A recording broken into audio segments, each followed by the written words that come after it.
Olá, queridos irmãos, hoje temos estudo bíblico. Estamos estudando mensagem de Paulo em Tessalonicense, aguardando aí a chegada dos nossos irmãos, 8 horas, mais um minutinho, e nós estaremos dando início ao nosso estudo bíblico, uma coisa que havia muito nas igrejas, né? Estudo bíblico. Depois, as igrejas envolveram com outras atividades e os estudos bíblicos ficaram de lado. Bom, nesse período aí de pandemia, estamos restaurando esse grande valor da nossa igreja. Só mais um minutinho e nós estaremos dando início ao nosso estudo. Dando as boas-vindas aí, os irmãos já estão conectando aí conosco. Que Deus abençoe a todos.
Hino bem tradicional, muito cantado na nossa igreja, tem uma grande folha de serviço.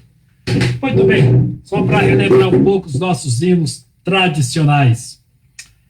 Glória a Jesus, vê quem é que está aqui conosco, já chegando aqui. Estamos a irmã Pipi, a paz do Senhor Jesus, Deus abençoe, irmã Poliana também, com a paz do Senhor, irmão Orlando, paz do Senhor Jesus, irmã Lucene Pereira, também aqui com a paz do Senhor Jesus, que Deus abençoe nossos queridos irmãos. Vai chegando aqui, vai dando aí o seu alô, o seu ok? Vai ser muito bom registrar a sua presença conosco aqui nesta noite. Deixa eu dizer uma coisa para os meus irmãos que estão chegando também, irmão Donizete entrando ali, Deus abençoe. Deixa eu dizer duas coisas aqui, bem rapidinho. antes de nós começarmos o nosso estudo bíblico. Primeiro é o seguinte, o grande tema aqui é a volta de Jesus. Nós estamos com a carta de Paulo aos Tessalonicenses, no capítulo 4, versículo 9 ao versículo 18. São duas partes. Na primeira, vai tratar de dois pontos importantíssimos no testemunho do crente. Vocês estão esperando a volta de Jesus? Vocês têm convicção da volta de Jesus? Vocês têm certeza que vão subir com a volta de Jesus? Então, vocês precisam prestar atenção. Dois detalhes no testemunho cristão, na vida cristã, importantíssimo. E aí, ele vai falar, queridos, detalhes sobre a volta de Jesus, e quer dizer uma coisa para você. Vou provocar você no estudo de hoje. Onde foi que Paulo conseguiu enxergar os detalhes que ele escreve aqui, tá? Nós vamos lá e vamos provocar o seu raciocínio, um pouquinho o seu conhecimento bíblico no estudo de hoje. Maurício Oliveira, seja bem-vindo, Deus te abençoe. Irmão Marcos Garcia, Deus te abençoe. Deus abençoe todos os nossos irmãos aí que estão conectando conosco. Vamos orar? Pai, eu quero te louvar pela oportunidade de estarmos aqui para estudar a tua palavra com os nossos irmãos que já estão conectados conosco, outros que conectarão. Que o Senhor abençoe cada um, que o nosso entendimento seja aberto e que o Espírito Santo possa nos iluminar e confirmar no nosso coração a mensagem a ser estudada nesta hora. Oramos em nome de Jesus. Muito bem, queridos. Vou te levar então para 1 Tessalonicenses, capítulo 4, versículos 9 e 10. Olha esses dois versículos, o 9 e o 10. No tocante ao amor fraternal, com respeito ao amor, que é o que a gente mais fala na igreja sobre amor, não há necessidade que eu vos escreva. Eu acho que não há nem necessidade de se falar desse tema, tanto que a gente tem falado. Porquanto vós mesmos estáis, por Deus, instruídos. Vocês estão instruídos por Deus, por essa unção de Deus diretamente instruído vocês sobre a importância do amor cristão. E deveis amar-vos uns aos outros. E, na verdade, estáis praticando isso mesmo. Para que, com todos os irmãos em toda a Macedônia, não só na igreja de Tessalônica, que está na Macedônia, não só na Macedônia, mas em toda a Macedônia, não só numa cidade dela, contudo vos exortamos, irmãos, a progredirdes cada vez mais na prática do amor cristão, que vocês tenham progresso na prática do amor cristão. O que Paulo está dizendo aqui, queridos? Se a gente está falando tanto sobre a volta de Jesus, e Jesus vai voltar, é uma convicção que eu preciso ter, que você precisa ter, que a igreja, cada dia, especialmente a igreja do século XXI, quando o cenário para a volta de Jesus está montado, então esta igreja precisa parar um pouco e pensar no que Paulo vai dizer aqui. Porque Jesus vem nesse clima de amor. Ele vem buscar uma igreja que seja praticante do amor e não apenas ouvinte. Tá? Esse sentimento de amor a Deus e amor ao próximo deve ser uma marca para nós. Agora, preste atenção numa coisa. O cristianismo, ele brotou numa terra, numa cultura onde os traços tribais eram muito fortes. A sociedade era mais comunitária do que individualista, a sociedade judaica. Mas isso da sociedade judaica. Só que o mundo romano e o mundo grego não vivia esta essência desse amor tribal que era comum dentro de Israel. Então essas pessoas se convertiam, tudo no teu cantinho e eu no meu. Farinha pouca, meu pirão primeiro. Mas isso não funciona dentro da igreja. Dentro da igreja, nossas perspectivas são outras. Né? Especialmente quando nós olhamos para o maior evento que é a volta de Jesus para o arrebatamento da igreja. Nós entendemos que Jesus virá buscar uma igreja comprometida com esse primeiro grande mandamento de amar a Deus acima de todas as coisas. Então, esse amor fraternal que Paulo está falando aqui, que a gente tanto fala na igreja, amarás o teu próximo como a ti mesmo, é amor fraternal. Então, queridos, nesse amor fraternal, é o amor que Paulo está falando aqui. Tá? O amor filéu. E quando nós estamos diante desse tema, queridos, é um tema muito comum no nosso meio. 3 coisas Paulo nos leva a pensar aqui, na forma como ele coloca isso no versículo, nesses 2 versículos. Ele nos leva a pensar 2 coisas. Ele diz o seguinte: se você é capaz de pensar grande, você também pode pensar pequeno. De que forma? Porque ele fala que o amor da igreja de Tessalônica era conhecido em toda a Macedônia. Era um amor visto por toda a Macedônia. A Tessalônica é apenas uma cidade na grande Macedônia. Então diz assim, olha, se vocês amam toda a Macedônia, então por que não amar a igreja em Tessalônica? Se eu sou capaz de expressar o meu amor por um grande corpo, eu posso expressar esse amor de uma forma menor. Vou trocar esse miúdo. Vamos pensar, cada um de nós, na nossa igreja. Então, você ama a sua igreja? Você ama os irmãos da sua igreja? Você ama o corpo de Cristo, parte do corpo de Cristo, reunido nessa igreja local, nessa igreja denominacional? Ama. Então, você ama. Não, eu amo a minha igreja, eu amo meus irmãos, eu sinto muito bem em congregar com meus irmãos, tenho o maior prazer de servir a Deus ali. Então é natural a gente esperar de você o amor pelas pessoas individuais, não é? Pela Maria, pela Sebastiana, pelo José, pelo Pedro, porque se você ama o corpo, esse amor corporativo, uma comunidade maior, você pode amar as pessoas individualmente. E seria um paradoxo, não é? Esses irmãos amar toda a Macedônia, mas não ama os irmãos que estão ao lado deles ali na cidade de Tessalônica, onde eles esbarram no outro ao tempo todo.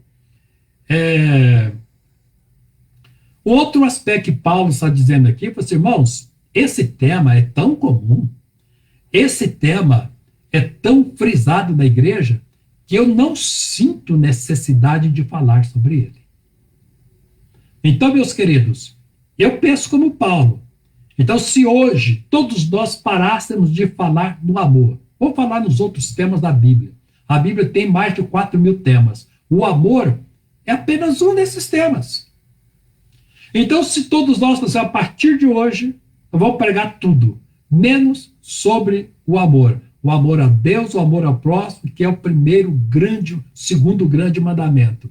Ninguém na igreja poderia reclamar. Olha, vocês aqui não falam que Deus ama, não falam a necessidade que nos tem de amar. Basta a gente praticar. Todos nós vivemos este amor, tanto para Deus, na forma vertical, como para os nossos irmãos, na forma horizontal. E o terceiro aspecto, que a gente vem dizendo aqui, né? Trata-se do maior mandamento. Para não dizer um único mandamento. Porque Jesus resumiu todos os mandamentos nessa palavrinha amor. Qual é o maior de todos os mandamentos? E Jesus deu a forma como todos nós conhecemos. Então esse é o primeiro aspecto que Paulo fala aqui, antes de tocar na volta de Jesus. O segundo ponto, para depois ele falar sobre a volta de Jesus, ele vai falar assim, queridos,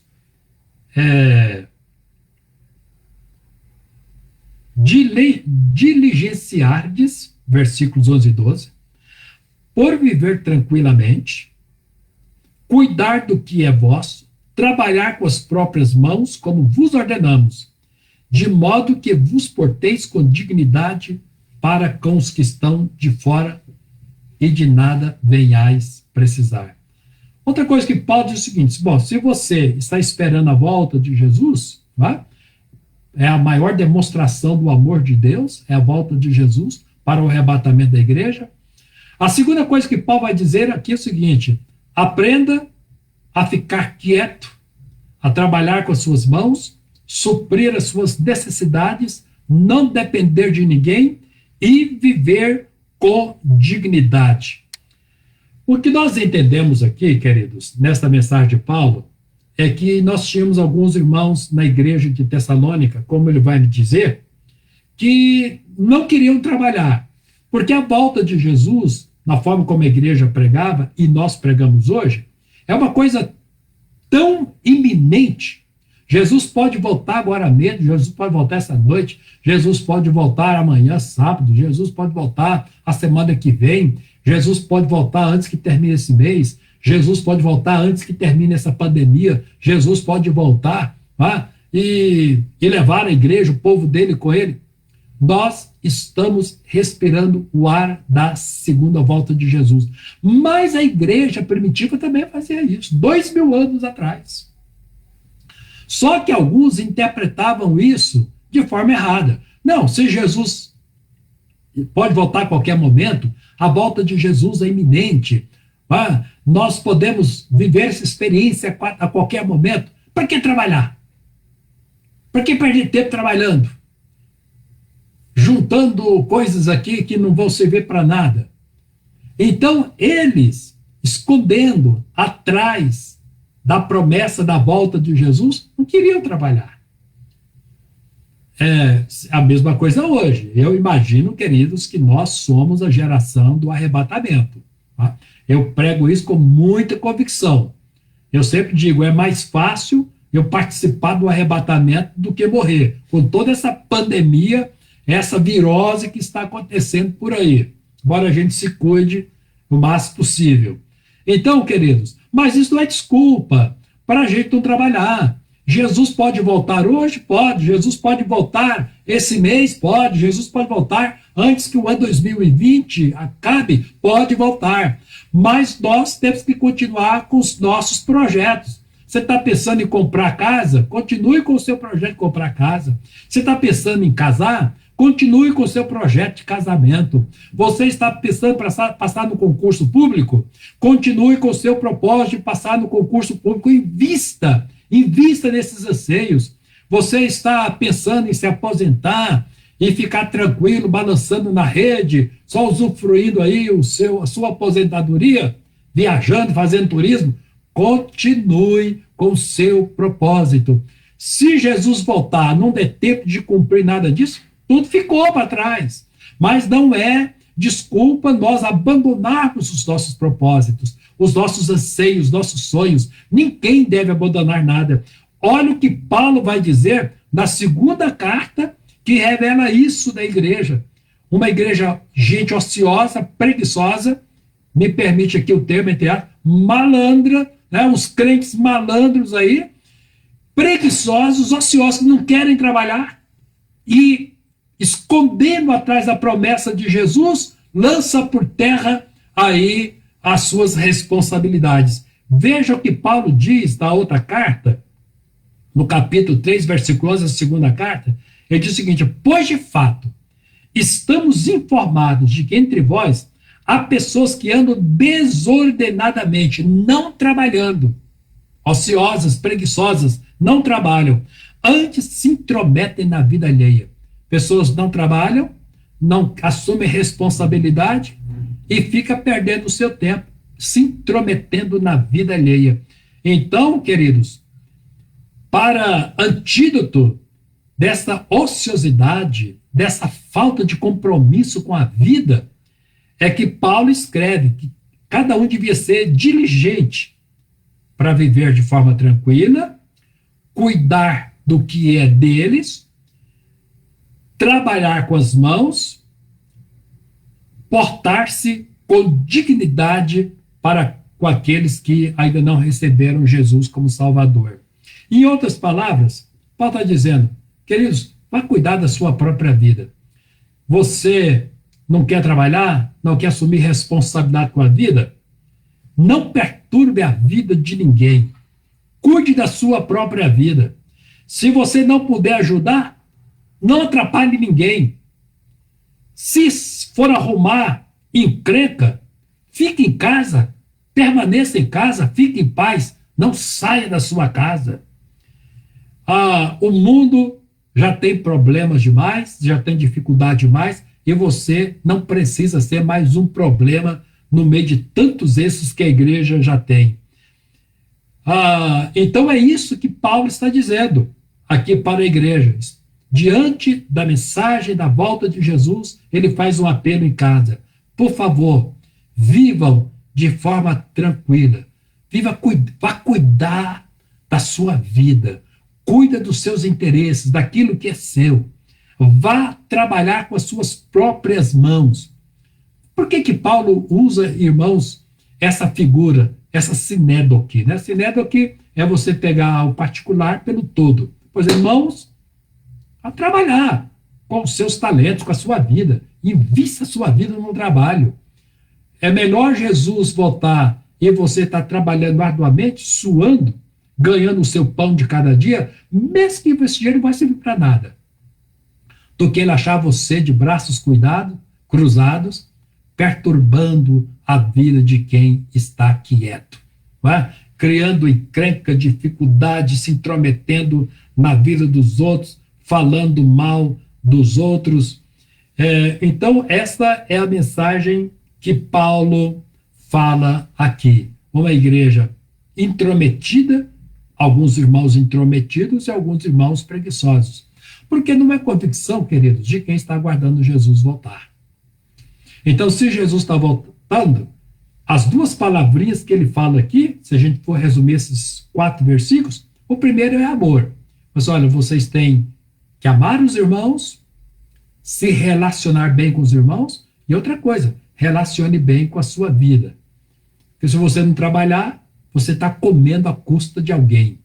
Alguém está se desdobrando para você comer, vestir e se acomodar, dormir. Alguém está pagando. Não existe almoço de graça. Se você está comendo e não paga nada, é porque alguém está pagando esse almoço por você. Por que Paulo fala trabalhar com as mãos, com as suas próprias mãos? Porque para os gregos, esse amor manual era desonroso. Aquela filosofia, aquele pensamento filosófico grego, ele se envolvia com tantas ideias nobres e achava que o trabalho era vil. Que é isso, cara? Desde que seja honesto o trabalho é honroso. Faz parte da criação. Deus criou todas as coisas, é o trabalho de Deus. A doutrina da criação é uma doutrina de trabalho. Deus criou o universo na sua extensão, Deus criou a terra, toda forma de vida, Deus trabalhou. No 7º dia, no 6º dia, Deus encerrou todo o seu trabalho. Então, queridos, essa é a nossa lei. Trabalhar 6 dias para um. Trabalha 6 para um. Essa lei rege o nosso corpo, a nossa alma, a nossa mente.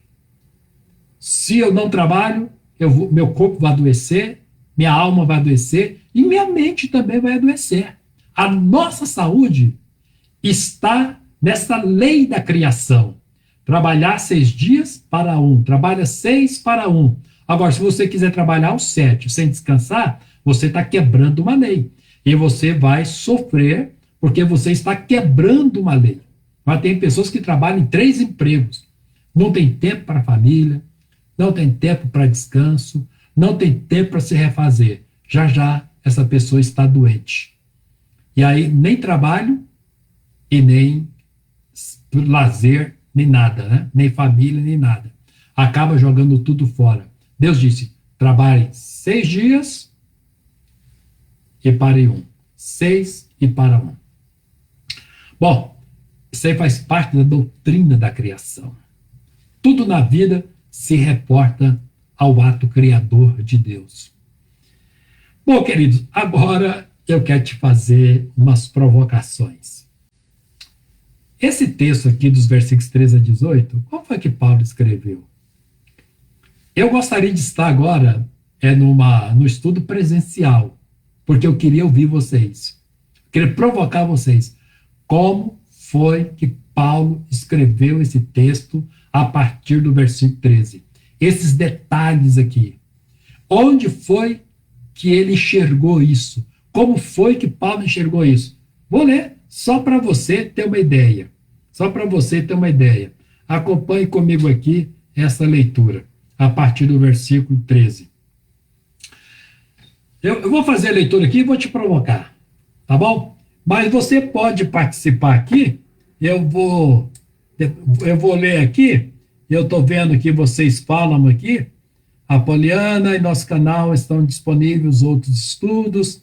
Inclusive, eu vou passar todo o esboço que eu tenho aqui, já está pronto para a Poliana, do de Efésios e de Tessalônicas. Estou vendo aqui o pastor Menezes, Manúcia Carvalho falando, a irmã Norberta também está falando aqui, a Lucenê, estou vendo aqui a irmã Luísa Ferreira, tá ok, e o pastor João Marcos Brizola. Grande abraço, meu pastor, que Deus te abençoe. Então você, como nós não estamos presencial, seria muito bom se fosse um estudo presencial lá na igreja, para a gente provocar os irmãos. Mas vocês podem responder aqui, tá? O que você escrever aqui eu vou ler. Como foi que Paulo enxergou isso? Qual foi a experiência de Paulo quando ele escreveu? Vamos ler? Não queremos, porém, irmãos, que sejais ignorantes com respeito aos que dormem, para não vos entristecer como os demais que não têm esperança. Pois se cremos, ignorância contra a fé. Não seja ignorante, mas tenha fé. Uma coisa contra a outra. Mas se cremos que Jesus morreu e ressuscitou, assim também Deus, mediante Jesus, trará em sua companhia os que dormem. Tá, vamos lá, vou continuar. Ora, ainda vos declaramos, por palavra do Senhor, então isso aqui é uma revelação, nós já antecipando, por palavra do Senhor, nós, os vivos, que ficarmos até a vinda do Senhor, de modo algum precederemos os que dormem. Como foi que Paulo enxergou isso? Nós, os vivos, não vamos sair na frente daqueles que estão mortos, porque poderia ser. Nós estamos vivos, é só transformação, a gente sobe. Os mortos ainda têm que se ressuscitar. Porque o Senhor mesmo, dada a sua palavra de ordem, como foi que Paulo viu isso? Essa palavra de ordem. Ouvindo a voz do arcanjo, como foi que ele viu isso, essa voz do arcanjo? Ressoada a trombeta de Deus, como foi que Paulo enxergou essa trombeta de Deus? Descerá dos céus, como que ele viu essa descida? E os mortos em Cristo ressuscitarão primeiro. Qual foi a experiência de Paulo para escrever que os mortos vão sair na frente dos vivos? Depois nós, os vivos, os que ficarmos, seremos arrebatados juntamente com eles. Nós vamos ser arrebatados e juntos. Como foi que Paulo viu isso? Qual foi a experiência de Paulo? Que êxtase ele teve naquele momento? Que arrebatamento foi esse da alma de Paulo? Para o Espírito Santo pegar toda a sua mente, sua alma e mostrar todas essas verdades. Seremos arrebatados juntamente com eles entre as nuvens. Olha os detalhes. Eu quero saber o seguinte, qual foi a experiência de Paulo para enxergar esses detalhes? Para o encontro do Senhor nos ares. E assim estaremos para sempre com o Senhor. E se alguém está precisando de uma palavra de consolo, de uma palavra de motivação, não existe palavra de motivação maior do que essa aqui. Porque ele diz, consolai-vos, pois, uns aos outros com esta palavra. Na pregação de Paulo, na experiência desse arrebatamento que Paulo teve, não tem palavra de motivação. Ah, pastor, meu irmão, estou querendo desviar da fé. Ah, eu estou fraco. Ah, Deus não me ama. Essa igreja não me ama. O pastor não me ama. Essa igreja é fria. Eu vou abandonar tudo. Não quero mais servir a Deus. Tá. Se alguém está pensando assim, não tem mensagem melhor de consolo do que a volta de Jesus. Você crê nas promessas de Deus? Você crê que as promessas de Jesus, o arrebatamento da igreja, é melhor a igreja lá do que a igreja aqui na terra? Você acha que todas as coisas vão mudar mesmo? Assim, 200 milhões%? Como Paulo disse, é melhor, incomparavelmente. Não dá, estou falando 200 milhões, mas não dá para comparar. 200 milhões não é nada. Porque diz que é incomparavelmente. Sem incomparavelmente, você não tem padrão de comparação. Incomparavelmente melhor estar com Cristo. Mas por amor a vós, prefiro ficar no corpo. Então, queridos, você teria alguma opinião para participar conosco disso aqui? Que experiência foi essa de Paulo tremenda? Enxergou todos esses detalhes. E se não for por revelação de Deus, não enxergaria nada. Mas o meu questionamento aqui, se Paulo tivesse uma câmera daquelas de Hollywood para filmar, o que a gente veria nesse filme? Porque aqui ele descreve, mas ele está descrevendo o que ele viu.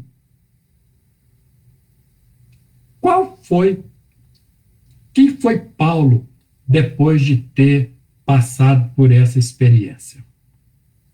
Deixa eu te dizer o seguinte. Primeiro que isso aqui não está ao alcance da mente humana, não é? Ninguém vai descobrir isso aqui pela sua inteligência. Ah, porque eu sou teólogo. Pensa no teólogo. Eu sou doutor em divindade. Engraçado isso, né? Os doutores em divindades. Ah, eu fiz doutorado em divindade lá em Princeton. Oh, você é doutor em divindade. Então você deve saber muita coisa aí que a Bíblia nem ensina, né? Doutor em divindade. Engraçado, né? Tem uns negócios engraçados que a gente fica rindo. Tá. Mas a mente humana não vai entender isso. Outra coisa que é um quadro apoteótico da volta de Jesus, falando em detalhes. O que me encanta, que maravilha, deixa minha alma maravilhada, são os detalhes. Eu queria ver Paulo depois dessa experiência. O que você acha disso? Deixa eu ver se alguém teve ousadia de comentar alguma coisa. Deixa eu ver. Donizete diz assim: Jesus em breve vem do céu, em glória, majestade e poder. Medita, ele citou.